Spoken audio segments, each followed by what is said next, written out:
Hello everyone, welcome to another episode. Today I'm going to talk about the big topic of the country.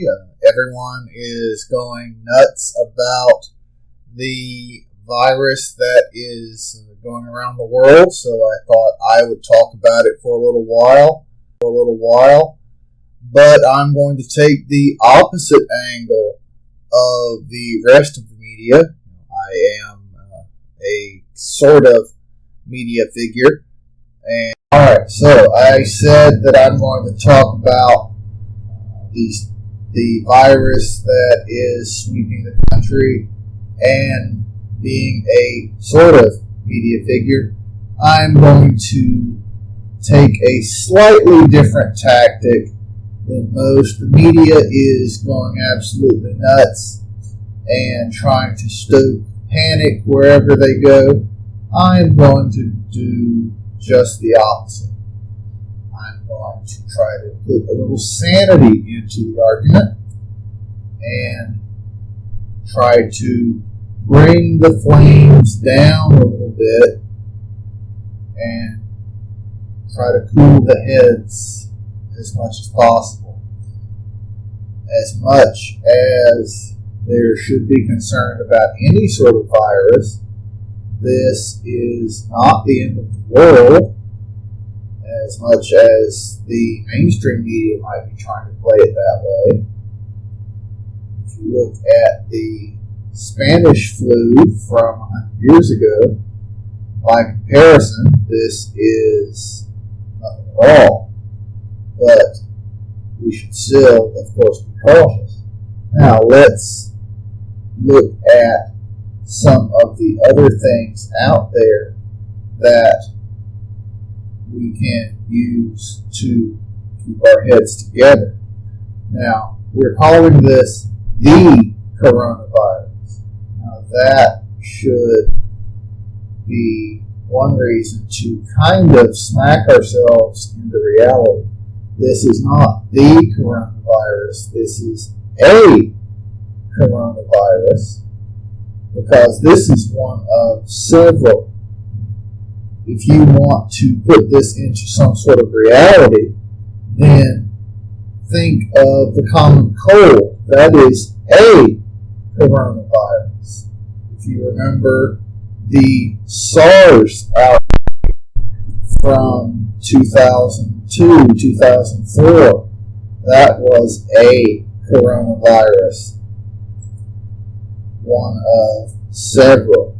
If you remember the MERS outbreak, the Middle East Respiratory Syndrome, that was another coronavirus. Coronaviruses are just one of many different types of viruses that are out there.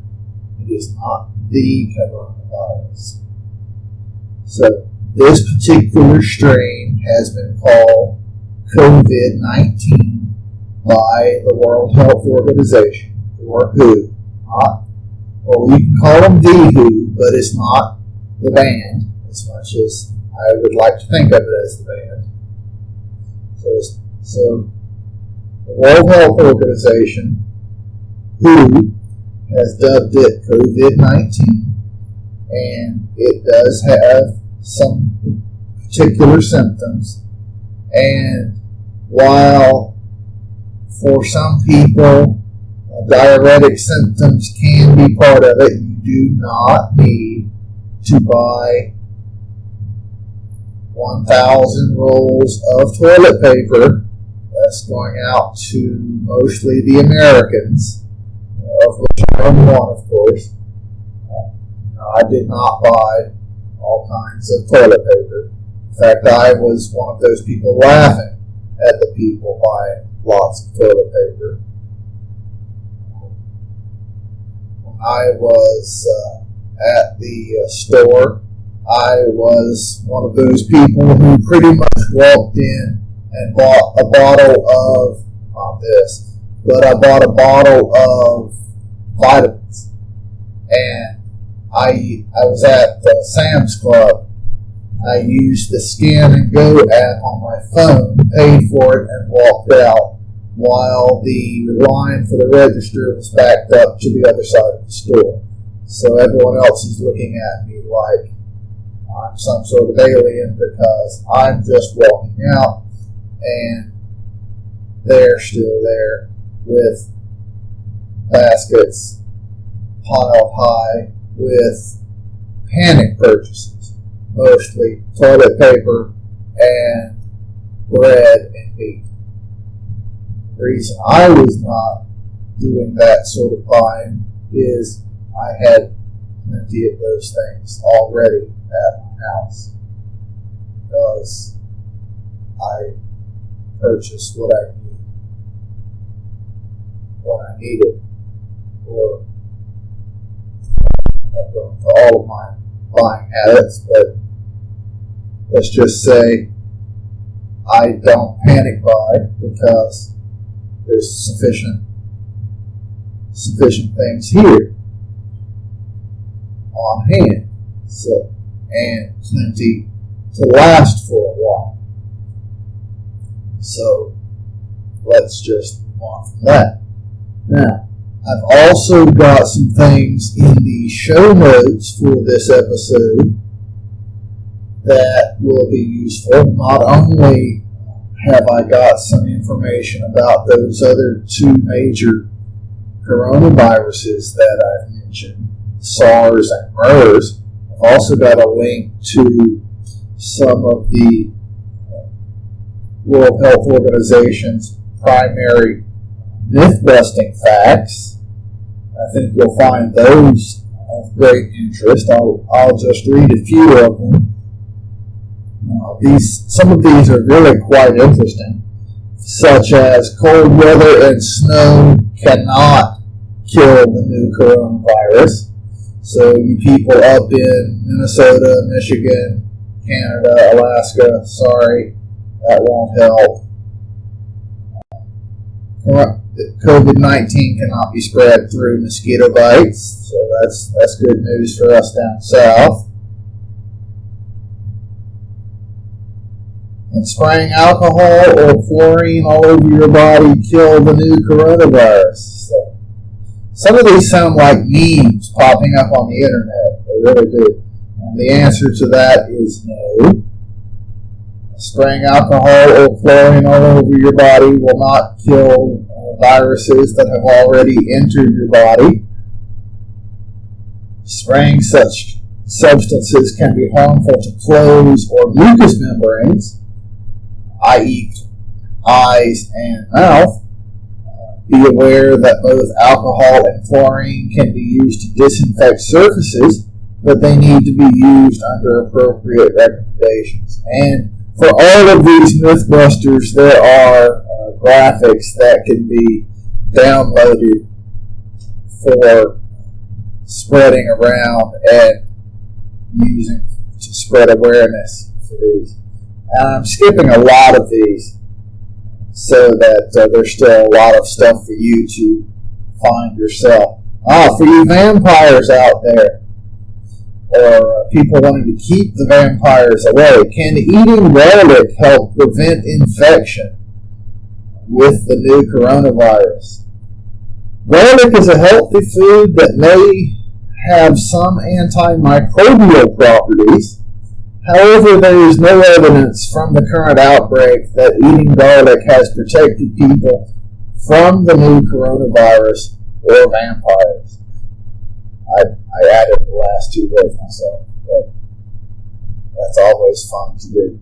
Alright, so does the new coronavirus affect older people or younger people, or are younger people also susceptible? So this is one that's really been floating around lately. People of all ages can be infected by the new virus, 2019 nCoV, which is the official name. Older people and people with pre-existing medical conditions, such as asthma, diabetes, and heart disease, appear to be more vulnerable to becoming severely ill with the virus. WHO advises people of all ages to take steps to protect themselves from the virus. For example, by following hand hygiene and good respiratory hygiene. So, as you see from the World Health Organization, a lot of the stuff we're hearing on particularly the mainstream media from the United States is hype or taking one fact and spreading it around with some exaggeration. Are antibiotics effective in preventing and treating the new coronavirus? No. Antibiotics do not work against viruses, only bacteria. And again, I'll skip many of these. There are several more of these Mythbusters. It's a good read, and I recommend it. I'm going to forego a lot of the great information I found. I actually recommend everyone go take a look at the World Health Organization website and all of the information that it has for the coronavirus. I think you will find a great deal of sanity there and really a lot of benefit versus what we're finding from Fox or CNN or any of the other network news outlets that we have in the U.S. This is really refreshing to get a global sort of perspective and some, like I said, some sanity. A nice subjective look at things. So take a look at that and calm down. Of course, use the hand sanitizer. Don't bathe in it, but everyone should calm down. Of course, stay home if you can. Work from home. Of course, I'm blessed. I get to work from home. But now let me add one more thing. A lot of you may be already aware of this, but the Department of Defense has put out a voluntary call for retirees to come out of retirement and assist with COVID-19 response, particularly if you are in a medical field. I'm going to read off a list of medical branches and MOSs that are in particular need. 60 Foxtrot, Critical Care Officer. 60 November, Anesthesiologist. 66 Foxtrot, Nurse Anesthetist. 66 Sierra, Critical Care Nurse. 66 Papa, Nurse Practitioner. 66 Tango, ER Nurse. 68 Victor, Respiratory Specialist. 60. If you are any of those MOSs or branches, retired, and you're still qualified to serve in those specialties, Human Resources Command wants to hear from you right away. Now, if you are working in a civilian hospital or medical facility, they also want to know that. They don't want to take you away from current care treatment. We'll see excerpts from that message in the show notes for this episode. But if you still want to volunteer, hey, the information is on the show notes. There's an email address and a phone number that you can use. There are 4 primary pieces of information they want unless you are working full-time in the medical field. Then, of course, they want to know that as well. They want to know your address, phone number, email address, and medical specialty. Now, don't self-exempt. If you are not in a medical specialty, do not exempt yourself. Just because you're not in a medical specialty doesn't mean you wouldn't be useful in some other way. So if you still want to volunteer for this recall, do so. Go ahead and put your name in the hat. There have already been over, I think the word last night was over 10,000, might have been 15,000 that have responded already. No, it was over 10,000, I believe. So, but go ahead and put your name in if you want to volunteer. This is something that is absolutely needed, and the more people that can assist, the better. So, put your name in. Alright, so that's all I've got for this episode. Thank you very much. If you know anyone that can benefit from this information or who you think might be willing to volunteer for the COVID-19 response, please let them know that this episode exists. If you're hearing this on shortwave, there's also a copy of this episode on SoundCloud, and there will be versions of it on YouTube, and there will be a podcast of it. So, different versions of it all over the place, and you can find them all on rcretirement.com. So, for everyone out there, thank you for being a part of this audience. I appreciate you spending your time with me. And if you would like to support my efforts, you can always go to patreon.com/rcretirement and support me at whatever level you prefer. And until next time, I thank you for your service. Have a great day. Bye-bye. If you liked what you heard on today's episode, then please go below and give it a thumbs up, and be sure to subscribe to this channel.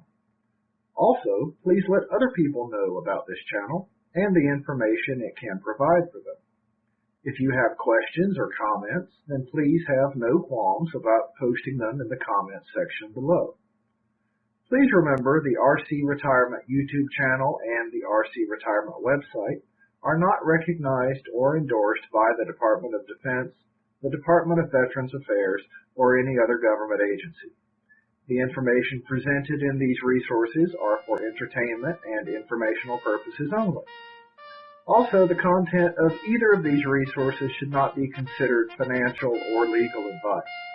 Please consult with your own legal counsel, accountant, or financial planner before making any decisions based on what you have learned here. As always, thank you for watching the RC Retirement YouTube channel.